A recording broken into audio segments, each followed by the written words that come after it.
Hello there, and welcome back to another episode of the Coach Harris Show. Thank you so much for taking a listen today.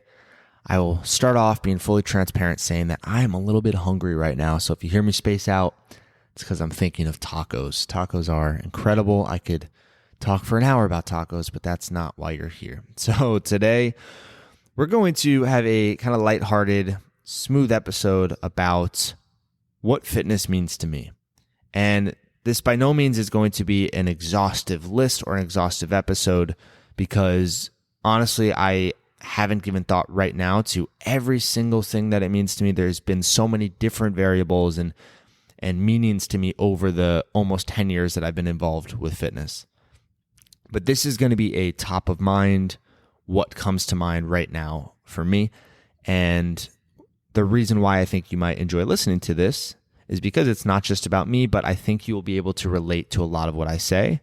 And hopefully it will help you have a little bit more excitement behind your own fitness and resonate with certain things that you have gone through in your own experience. So a backstory on me to how I got started in all of this.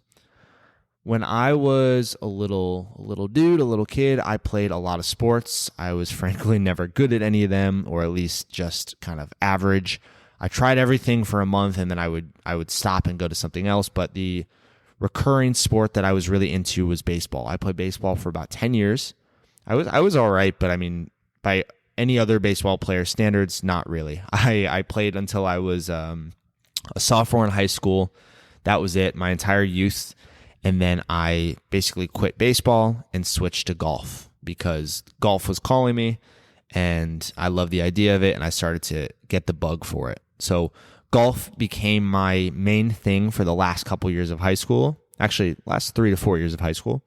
And I know there's a big argument if it is a sport or if it's a game. We'll say it's not a sport for the sake of the pushback here. It's a fun game either way, but it's very challenging and it was very stimulating mentally and it was very demanding in a lot of ways. So golf was a huge focal point for me, and it gave me a sense of control, and it gave me a sense of progress that I've never had before, where it was just me and the course, right?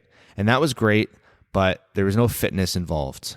Even with baseball, I never really lifted weights. I never did anything like that. I never enjoyed it particularly because I didn't seem to have a reason. And while golf was an amazing outlet, there was still something missing from the physical sense that I didn't know I needed. So when the time came that I was 16, I believe I just turned 16, however this happened, I don't really remember, was introduced to a little bit more weightlifting.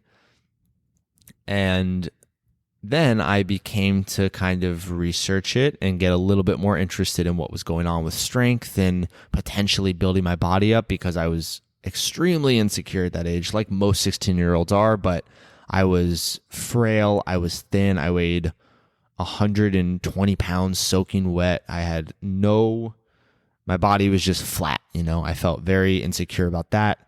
My strength levels were non-existent. I didn't know how to use my body in any kind of athletic way, really. So I discovered strength training, and it led me to getting some weights in my basement and basically going from 0 to 100 in terms of learning about all of this stuff.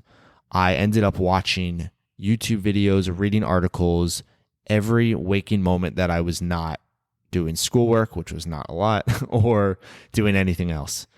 It became a huge passion is a obvious term, but just a huge piece of my kind of emerging adulthood.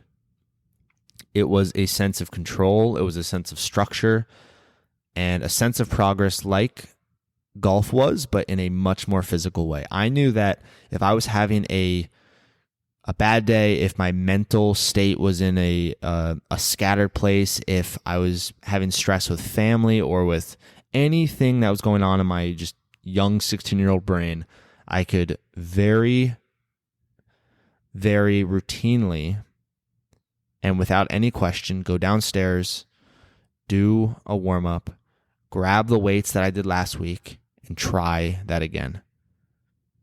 And try for one more rep, right? That's the big thing. I was able to find a sense of purpose in getting stronger and trying to improve my body in terms of muscle mass.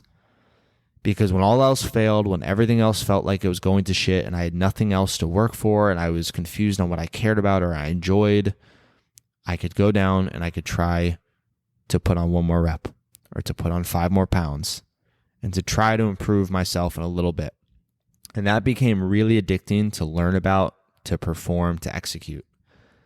So fitness for me wasn't, while it was aesthetic, of course, in the beginning, and it still is sometimes, it was definitely about girls and it was about a lack of confidence and wanting to look better for whomever, It was on a deeper level about building a stronger man, honestly. I didn't feel like a man. I was young and I needed something to really give myself that outlet that I could overcome hard challenges at will, on demand, right? If I was feeling like I wasn't being challenged in my day-to-day, I could go down and put myself through really tough resistance. And that would give me something that I could either fail and quit on or overcome. And it was my choice, 100%. That's what I love about fitness to this day. I'm not going to go through the entire timeline right now of my years, but that's what I love about fitness 100% the most, is that it is a tool. I've been saying this more and more throughout the podcast. It is a tool that allows you to overcome resistance at will. Why is that important? Yes, as adults, our lives are arguably much harder than when we're 16. Not for every, again, it's going to depend on your backstory in your life and in what context, but we have more responsibilities. We have more stress usually in certain ways.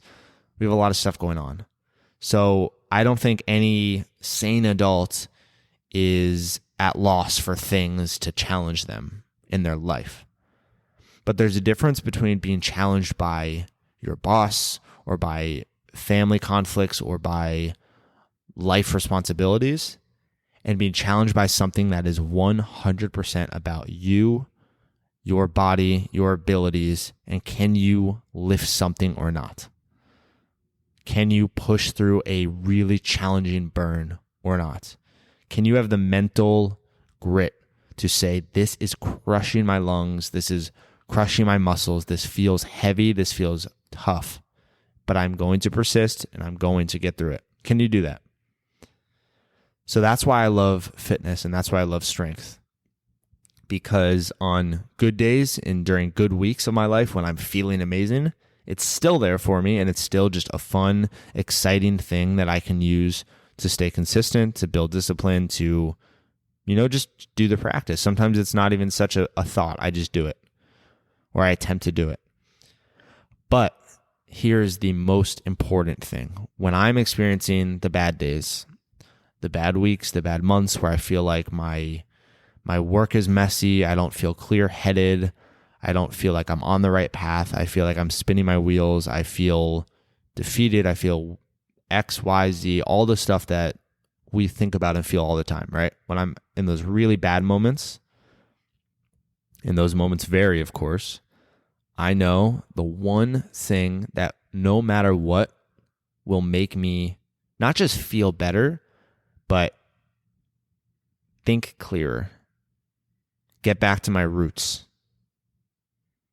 is going and lifting heavy shit.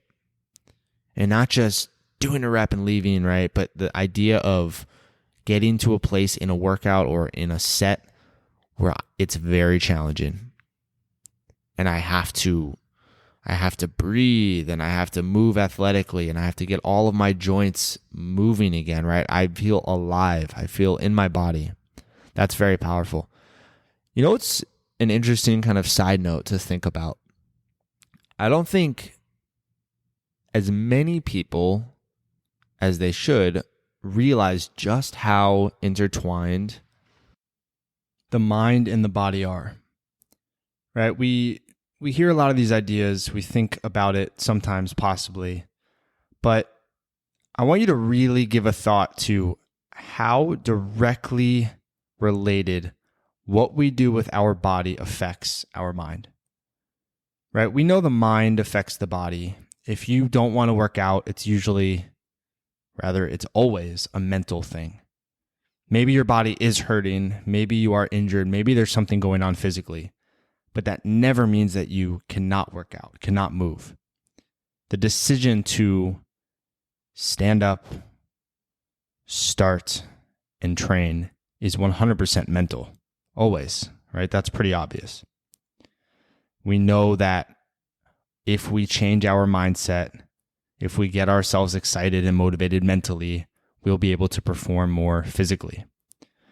But what really gets me excited about teaching fitness is both sides of this, especially how the body affects the mind.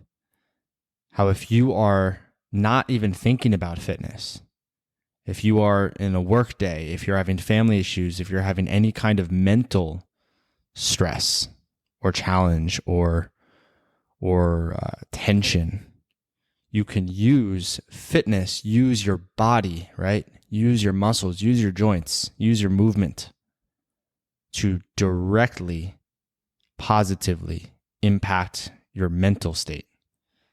That shit is powerful, right? So I'm going to wrap it up by leaving you this idea to think about, yes, but what I always care the most about with anything I teach, this podcast, my email list, the clients that I work with, whatever, is giving you things to take action on. I can't stress enough how much information overload is a problem in this industry, especially in this decade, in this century.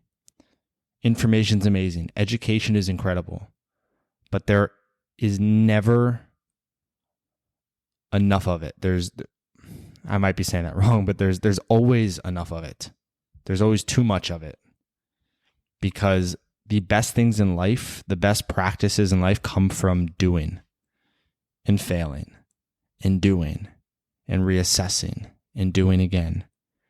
The information can guide you. It should guide you, right? It gives you insights that you might not have had for a long time if you didn't have them. But the action, the doing is crucial. So this is something you can think about. It's more information for you, but I want you to actually take action on this right away, as soon as you need to, as soon as you can. And that is, I challenge you, I invite you to consider thinking about fitness from more of that toolbox standpoint. It's not just a means to look sexy. It's not just a means to feel attractive physically, right? It's all those things are amazing. It's not just a means to do something cool for the sake of doing something cool or to setting a fitness goal, right? All of those are important. But it can be a beyond powerful tool that you literally have access to 24/7, no matter what, to directly in the moment impact your brain, your mind, your thoughts, your perspective, your outlook on your day, on your life for the better. If you were stranded in a desert, you didn't have weights, you didn't have anything, and you were feeling shitty, obviously your priorities are more important than just feeling better. You need to get the hell out of the desert. But my point is, you could do something with just your body weight to make your mental state better, right? You don't need anything. If you have a gym, if you have heavy weights, even better. If you're in a setting that promotes this more routinely, even better. But you get my idea. So the challenge for you is next time, whether that's this moment that you're listening, you could finish the episode and then try this, or tomorrow, or as soon as you feel like you are in a less than ideal state mentally, do something with your body and see how it goes. It can, when I say literally, I mean literally be 60 seconds. 60 seconds of as many bodyweight squats as you can. First of all, the challenge aspect of that changes your psychology. It's not just 60 seconds of la-di-da squatting, but it's pushing for maximum effort, maximum speed, right? Your mind will not be on your work, on anything else, probably. It's going to be on that set, and it's going to be tough.